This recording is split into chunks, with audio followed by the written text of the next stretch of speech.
तो स्टूडेंट, इस वीडियो में हम मेटाबॉलिज्म ऑफ फैटी एसिड पढ़ेंगे। और मेटाबॉलिज्म ऑफ फैटी एसिड के स्टडी के टाइम आपको ये पता होना चाहिए कि किस तरीके से फैटी एसिड हमारी बॉडी में ब्रेक डाउन होगा, ऑक्सीडाइज होगा और वो किस तरीके से हमें एनर्जी प्रोवाइड करेगा। तो स्टूडेंट, आपको पता है कि फैटी एसिड जो है वो वाटर इनसॉल्युबल कंपाउंड है। तो इस वजह से ब्लड के अंदर फैटी एसिड एल्बुमिन के साथ कंबाइन होगा और एक कॉम्प्लेक्स कंपाउंड बनाएगा। जैसे ही कॉम्प्लेक्स कंपाउंड बनता है एल्बुमिन और फैटी एसिड का, तो वो कंपाउंड जो है कॉम्प्लेक्स कंपाउंड ट्रांसपोर्ट हो सकता है बॉडी के कोई भी पार्ट में। फिर जैसे ही वो कंपाउंड जो सेल के पास पहुंचता है तो सेल उसको अपने अंदर ले लेती है। तो इस तरीके से फैटी एसिड अब सेल के अंदर आ जाता है। अब जैसे ही ये फैटी एसिड सेल के अंदर आता है तो वो बाइंडिंग प्रोटीन के साथ कंबाइन होता है, और जैसे ही बाइंडिंग प्रोटीन के साथ फैटी एसिड कंबाइन होता है तो वो ऑक्सीडाइज फैटी एसिड ऑक्सीडाइज होना स्टार्ट होता है और हमें एनर्जी मिलती है। तो स्टूडेंट, हम अब ये देखेंगे कि फैटी एसिड जो किस तरीके से उसका मेटाबॉलिज्म होगा, किस तरीके से वो ऑक्सीडाइज होगा। तो फैटी एसिड का ऑक्सीडेशन को हम बीटा ऑक्सीडेशन बोलते हैं। अब इसको beta oxidation of fatty acid क्यों बोलते हैं, उसका रीज़न है। उसके पहला रीज़न तो ये है कि इसमें ऑक्सीडेशन होता है हाइड्रोकार्बन का, इस वजह से इसका नाम ऑक्सीडेशन है। और साथ में जब भी ऑक्सीडेशन होगा तो दो कार्बन का जो मॉलिक्यूल है वो फैटी एसिड से कट के अलग हो जाएगा।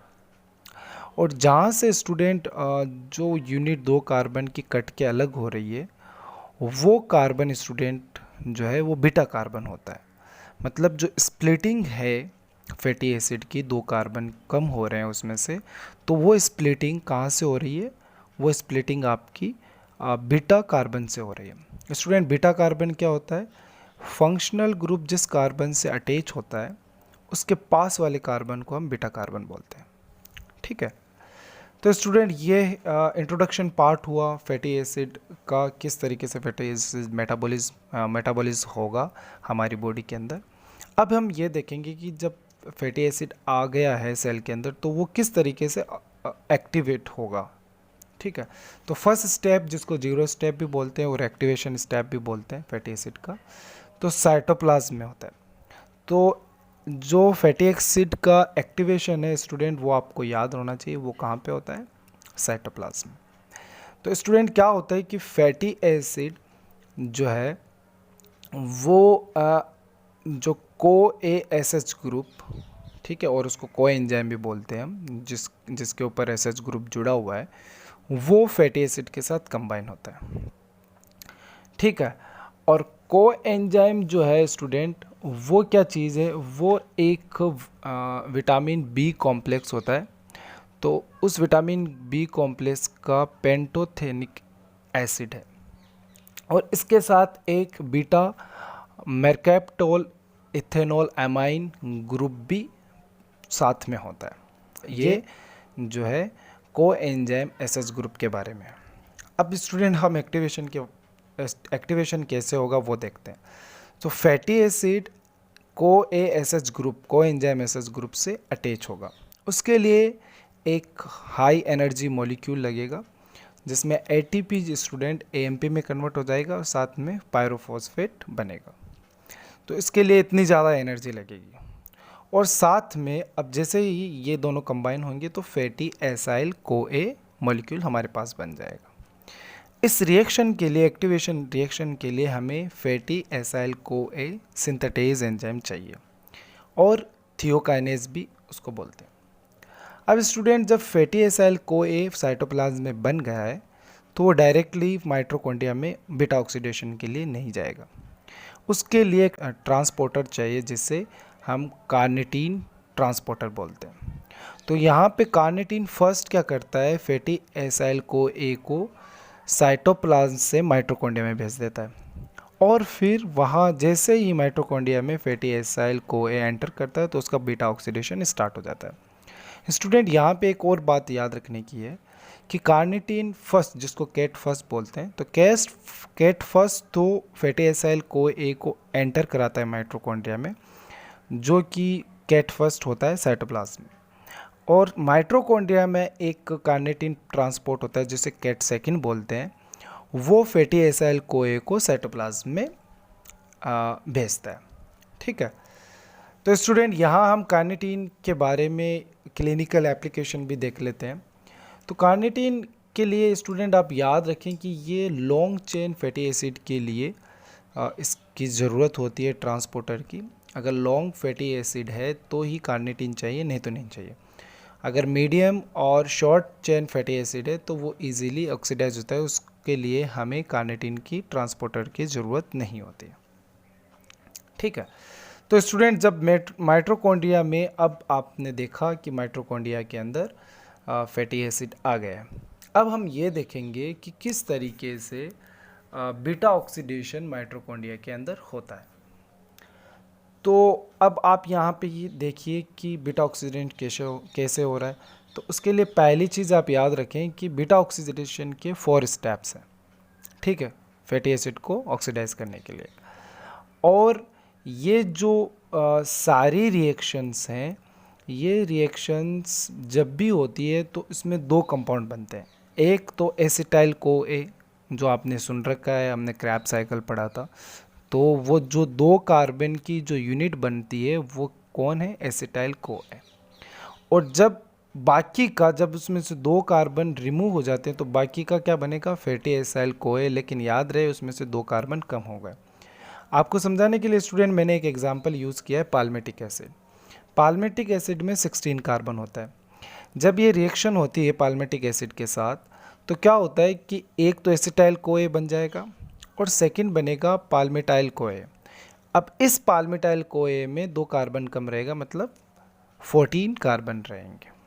ठीक है, फिर स्टूडेंट आप और एक चीज़ देखें कि ये जो रिएक्शन है, बीटा ऑक्सीडेशन का जो प्रोसेस है, ये प्रोसेस तब तक चलेगा जब तक कि फैटी एसिड कम्प्लीटली ऑक्सीडाइज ना हो जाए। मीन्स अगर हम पाल्मेटिक एसिड की बात करें तो इसमें 16 कार्बन है, तो इसको ऑक्सीडाइज करने के लिए बीटा ऑक्सीडेशन 7 टाइम्स होगा, तब जाके पाल्मेटिक एसिड कम्प्लीटली ऑक्सीडाइज होगा। ठीक है, तो स्टूडेंट अब हम ये देखेंगे कि फैटी एसिड को ए जो जो माइटोकॉन्ड्रिया के अंदर आया है वो किस तरीके से ऑक्सीडाइज होगा। तो रिएक्शन नंबर फर्स्ट में स्टूडेंट आप देख सकते हैं फैटी एसिड को ए का डीहाइड्रोजिनेशन होगा। तो जाहिर सी बात है अब यहाँ पे एंजाइम चाहिए डीहाइड्रोजिनेज। ठीक है, तो अब डीहाइड्रोजिनेज, इसका दूसरा नाम आप लिख सकते हैं एसिल को ए और फैटी एसिल को ए डीहाइड्रोजिनेज। और यहाँ पे कोई एंजाइम चाहिए हमें FAD, जो कि हाइड्रोजन एटम निकलेंगे वो ये FAD ले लेगा और बनाएगा FADH2। और आपको मैंने क्रैब साइकिल में बताया था FADH2 2 ATPs देता है। ठीक है, इलेक्ट्रॉन ट्रांसपोर्ट चेन में। तो स्टूडेंट यहाँ हमारे पास फाइनली प्रोडक्ट क्या बन रहा है फैटी एसिड कोए से? ट्रांस इनोइल कोए। ठीक है, अब ट्रांस इनोइल कोए बनने के बाद सेकेंड रिएक्शन में हमारे पास बनेगा बीटा हाइड्रोक्सी फैटी एसिड कोए। अब ये बनेगा कैसे? तो ट्रांस इनोइल कोए के अंदर वाटर मॉलिक्यूल ऐड होगा। जैसे ही ट्रांस इनोइल कोए के अंदर वाटर मॉलिक्यूल ऐड होगा तो हमारे पास बीटा हाइड्रोक्सी फैटी एसिड कोए बनेगा। इस रिएक्शन के लिए हमें एक एंजाइम चाहिए, वो एंजाइम है इनोइल कोए हाइड्रेटेज। हाइड्रेटेज स्टूडेंट आपको पता है वाटर का एडिशन हाइड्रेशन बोला जाता है, तो इस वजह से इस एंजाइम का नाम हाइड्रेटेज पड़ गया। और अगर डिहाइड्रेट होता है तो हम डिहाइड्रेटेज बोलेंगे, लेकिन यहाँ पे वाटर मॉलिक्यूल ऐड हो रहा है तो हाइड्रेटेज हो गया। तो फाइनली हमारे पास सेकंड जो स्टेप का जो प्रोडक्ट है वो बीटा हाइड्रोक्सी फैटी एसिड को ए आ गया। अब इसका फिर से डिहाइड्रोजिनेशन होगा, तो आप इस एंजाइम का नाम यहाँ पे ये दे सकते हैं beta hydroxy fatty acid dehydrogenase.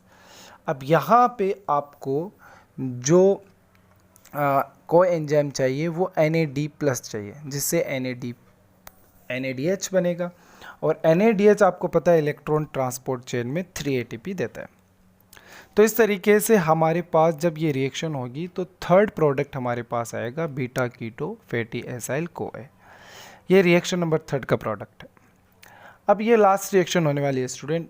Beta keto fatty acyl CoA के साथ CoASH yes coenzyme SH group attach होगा और उसके साथ हमें थियोकाइनेज एंजाइम चाहिए। थियोकाइनेज एंजाइम क्या करेगा कि ये beta keto fatty acyl CoA जो मॉलिक्यूल है इसको स्प्लिट करेगा तो एक तो बनाएगा एसिटाइल CoA 2 कार्बन का, और ये 2 कार्बन का एसिटाइल CoA क्रैब साइकिल में स्टूडेंट जाएगा और वहाँ पे हमें ATP जनरेट करेगा 12, जो कि क्रैब साइकिल से मैंने आपको समझा दिया, ठीक है। और अब जो फैटी एसाइल CoA बचा उसमें 2 कार्बन लेस है, तो वो fatty acyl CoA further beta oxidation के लिए जाएगा। तो इस तरीके से स्टूडेंट ये कंटिन्यूस प्रोसेस होता जाएगा जब तक कि पाल्मिटिक एसिड कंप्लीटली ऑक्सीडाइज ना हो जाए। अब स्टूडेंट हम एनर्जी की बात करते हैं कि अगर पाल्मिटिक एसिड और पाल्मिटेट अगर कंप्लीटली ब्रेक डाउन हो तो हमें कितनी एनर्जी मिलेगी। तो स्टूडेंट आपने देखा कि 16 कार्बन का ये पाल्मिटिक एसिड है। अब इसमें से एसिटाइल हम इसको डिवाइड कर देते हैं 2 से, तो एसिटाइल CoA हमें कितने मिलेंगे 8, और एक एसिटाइल CoA क्रेब साइकिल से हमें 12 ATP देता है। तो हम 8 से मल्टीप्लाई करेंगे तो यहाँ पे हमें 96 ATP मिलने वाले हैं। फिर आपने देखा कि जो बीटा ऑक्सीडेशन स्टेप है वो 7 टाइम होगा। 7 टाइम क्यों होगा स्टूडेंट, क्योंकि जब लास्ट वाले स्टेप में हम देखेंगे जब 4 कार्बन का मॉलिक्यूल फैटी एसाइल का रहेगा तो 2 एसिटाइल CoA बनाएगा। इस वजह से ये 8 टाइम पाथवे ना होके 7 टाइम ही होगा। तो आप देख रहे हैं कि इस कंप्लीट प्रोसेस में हमें एक तो FADH2 मॉलिक्यूल मिल रहा है और सेकंड हमें NADH मिल रहा है। तो इट मीन्स क्या होगा कि 7 टाइम्स हमें NADH मिलेगा, ठीक है, क्योंकि प्रोसेस 7 टाइम ही हो रहा है, और FADH2 भी 7 टाइम मिलेगा। तो 3 से मल्टीप्लाई करेंगे NADH को तो 21 ATP मिल जाएगा इलेक्ट्रॉन ट्रांसपोर्ट चेन में। FADH2 से 2 मिलते हैं तो 14 मिल जाएगा। तो इस तरीके से हमें टोटल 131 ATP मिलते हैं।